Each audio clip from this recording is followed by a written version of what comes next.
ልጅን እያሰቃያችኋት ነበር። እግዚኦ እንደውትዬ ደህና ሰው ጥሩ ሰው አልነበሩ።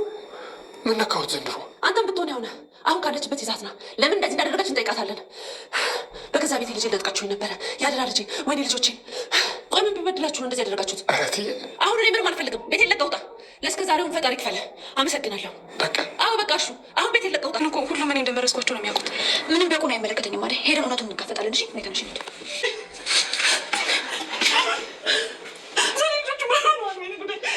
የምታደርጊያቸው ነገሮች በጣም ይቀፋሉ። ተጠንቀቂ። ደግሞ እኔ በፍጹም እንደዚህ እንድታደርጊ አልፈቅድልሽም። እሺ አደይ፣ ምንድን ነው ጭቅጭቁ? ማሚ፣ እዚህ ቤት ያሉ ሰራተኞች ባለጌና ልቅ ጋጥ ወጥ ናቸው። አደይ፣ ምንድን የተፈጠረው? ቲናን እኮ ያለ እኔ ፍቃድ መኝታ ቤት መግባታችን ያልኳት ነበር። ሰላም እንዴት ናችሁ አድማጭ ተመልካቾቼ፣ ውድ የቻናሌ ቤተሰቦች በመላው ዓለም ያላችሁ ፍቅር ሰላም ለእናንተ ተመኘው። ለዚህ ቻናል አዲስ ከሆናችሁ ቻናሉን ሰብስክራይብ፣ ቪዲዮ ላይክ፣ ሸር በማድረግ ቤተሰብ ሁኑ።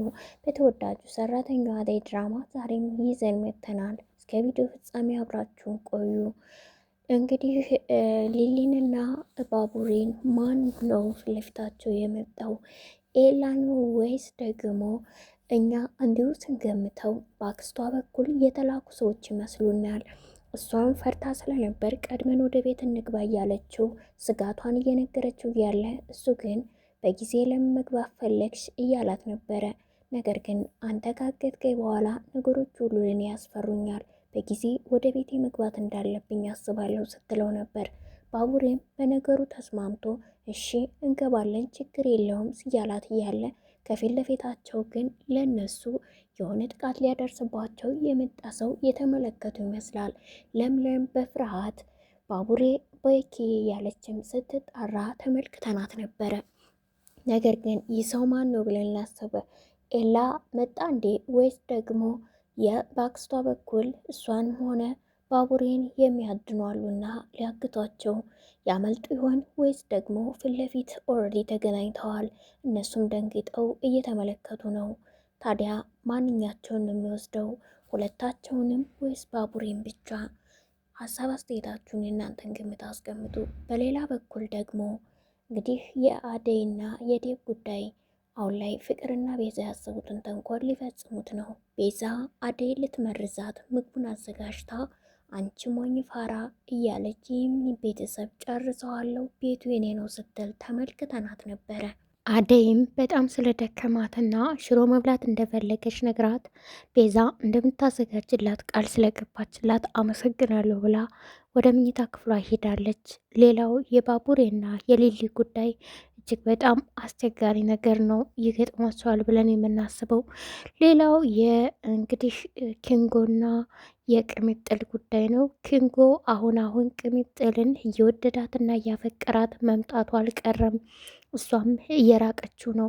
ምክንያቱም እኔ ብቻ ከፈለግኩህ ህይወቴን መጨረሻ ላይ ጥሩ አታደርገውም፣ ስለዚህ ካልፈለግ አላስገድድህም በማለት ጥላው ስለሄደች አሁን ባላፈቅራትም በኋላ ላይ ምን እንደሚፈጠር አላቅም፣ ብቻ አኮረፈችኝ ሲልም ለጓደኛው ለደመቀ እየነገረው ነበር።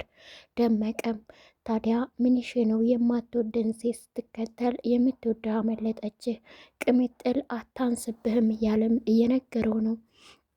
ደግሞም እሷ ዛሬ ላይ የሁሉ ምክንያቱ አንተ ነህ ስትልም ባቡሬንም እየወቀሰችው ነበር። ቅምጥል ባቡሬ እኔ ምን አልኩ እሱ ካልፈለገች ሲል ቢሆንም አንተ ነህ የባስ እንዲርቀኝ አደረከኝ በማለት ወቅሰዋለች። ሊሊም ሁሉም ነገር ተረጋጊ፣ የምታወሪኝም ካለ እኔን አውሪኝ ችግር የለውም ስትልም እየነገረቻት አሁን ካጠገቤ ሂድ በማለት በባቡሬ ላይ ስትበሳጭበት አይተናል። አሸናፊ ዛሬ በጥፊ የመታት ሩትን አፈቅርሃለሁ፣ እወድሃለሁ፣ ያላንተ ሰው አልሆንም፣ ህይወቴን አጠፋለሁ፣ ሰው ይስማልኝ ስትል ፕራንክ አድርገው ነበር። እሱ እውነት ስለመሰለው ነው እንግዲህ የመታት። ይህንን ደግሞ እሱ ሲነግራት ለሚወዳት ሮማን ለምን ፍቅሯን አልተቀበልክም በማለት ስትበሳጭበትና ቪዲዮ አብራችሁ ስሩ ስትል እንግዲህ አንቺ ከፈቀድሽልኝ ሲላት እኔ ምን መፍቀድ አስፈለገኝ፣ ስላንተ ህይወት ራስን የምትወስን በማለት እንግዲህ ልክ ልኩን ነግራው ተናዳበት ስትሄድም ተመልክተናል። ነገር ግን አሸናፊ በፍጹም ሊያስረዳት ቢሞክርም አልረዳውም ብላ ጥላው ሄዳለች፣ አኩርፋ ማለት ነው። ደመቀ የውርስ ንብረት እንዲወስድና ዝም ማለት እንደሌለበት ትኩረት ሰጥቶ መከታተል እንዳለበት አደይ መልእክት እየነገረች ነው ዛሬ። ታዲያ ይህም የሆነው ሌላኛው ጓደኛቸው አበበ ከውጭ ሀገር መጥቶ ቀየውን ተረግጦ ቤተሰቦቹን የአባቱን ንብረት ተካፍሏል። ይህን የሰማችው ደመቀንም አሁን ከዚህ አስቸጋሪ ህይወት መውጣት ከፈለግ ሂድና የአባትህን ንብረት ተካፈል ስትልም ነግረዋለች። ጊዜው ገና ነው ቢላትም ጊዜው አሁን ነው ቶሎ ፍጠን እያለችም ስትመክረው ተመልክተናታል። ታዲያ ኪንጎ ጓደኛውም ደመቀን ሂድና ተቀበል፣ የአባት ንብረት ካለህ ለምን እዚህ ትርመጠመጣለህ? አባትህ በምን ጉዳይ ሞተ ብሎም ሲጠይቀው በህይወቱም በምን ምክንያት እንዳጣው አላቅም፣ እዛ ቀይ መመለስ አልፈልግም ነበረ።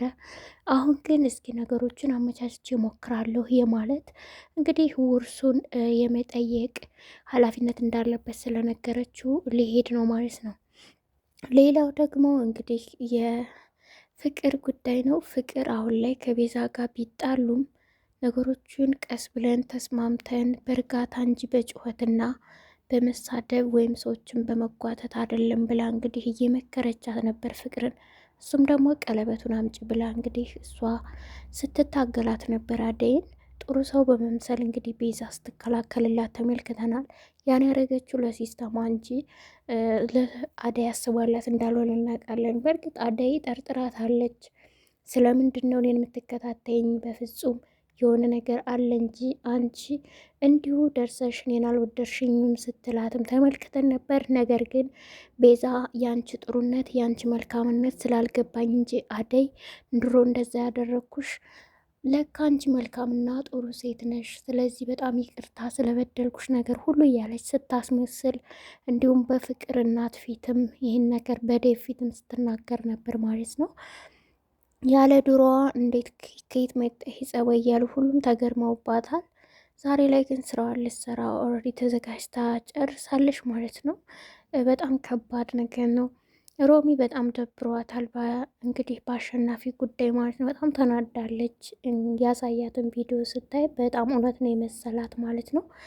እንግዲህ በሌላ በኩል ደግሞ ሩታም ቢሆን አሸናፊን ስለመታት ተናዳበት አኩርፋው ሄዳለች ማለት ነው። ከዚህ በኋላ እንደውም ከአንተ ጋር ሰራም ብለው ሁሉ ተናዳበት፣ እሱም አንቺ የሆነ ጅል ቀልዳት ቀልጅ በማለት ሮማኔን እንደሚወዳት ደግሞ ነግሯታል ዛሬም።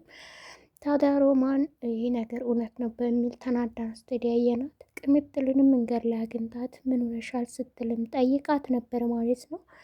እንግዲህ ሁለታቸውም ቁጭ ብለው ሲያወሩ ተመልክተናቸዋል።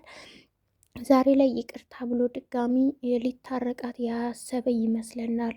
እውነት ለመናገር ኪንጎም ቢሆን ቅምጥልን እውነትም እኔና አንተ ልትፈልገኝ ይገባል እንጂ እኔ አንተን መፈልግ የለብኝም ያለችው ነገር ተግባራዊ ሊሆን ነው ማለት ነው። አድማጭ ተመልካቾቼ ደመቀም ቢሆን እየገፋፋው ነው ኪንጎን አብሯት እንዲሆን ለቅምጥል የምትወድ ሴት ማስመለጥ የለብህም እያለው ነው።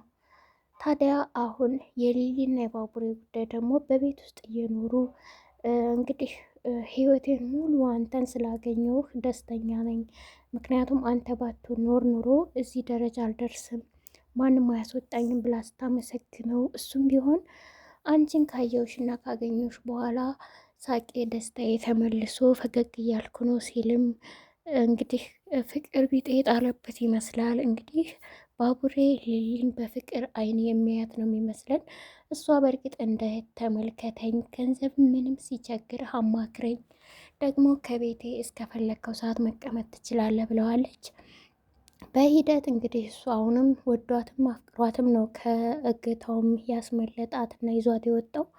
አሁን ላይ በቤቷ እየኖረም እሷን የሚከታተላት በጣም ያደንቃታልም እንደሚወዳትም እየነገራት ነው። ነገር ግን ያው እሷ በዚህ ጉዳይ ላይ የምታስበው አይመስለንም። እስቲል ኤላን አልረሳችውም። ያሳለፉትን ነገር እያስታወሰች ዛሬ ላይም ተመስጣ ተመልክተናት ነበረ። ስለዚህ በተንኮል በክፋት የታጠረው እንግዲህ የሰራተኛው አደይ ድራማ አደይ እንግዲህ ፈጣሪ ይጠብቃት ብለን እናስባለን ከዛ ነገር እንድትወጣ ማለት ነው። ሌላው ሊሊና ባቡሬም ቢሆን እንግዲህ ይያዛሉ የሚል ሀሳብ የለንም። ሊያመልጡ ይችላሉ ወይም ደግሞ እነሱ የጠበቁት ነገር ላይሆን ይችላል። ፊት ለፊታቸው የተመለከቱትና ያዩት ነገር ማለት ነው። እና አድማጭ ተመልካች የእናንተስ ምልከታ አስተያየት ምን ይመስላል? በኮሜንት ጻፉልኝ። እንዲሁም አዳዲስ የሆናችሁ ደግሞ ቤተሰብ ሁኑኝ እላለሁኝ። ሻና ላይክ እያደረጋችሁ አበረታቱኝ። ሁላችሁንም ከልብ አመሰግናለሁ ስለምትከታተሉኝ ማለት ነው።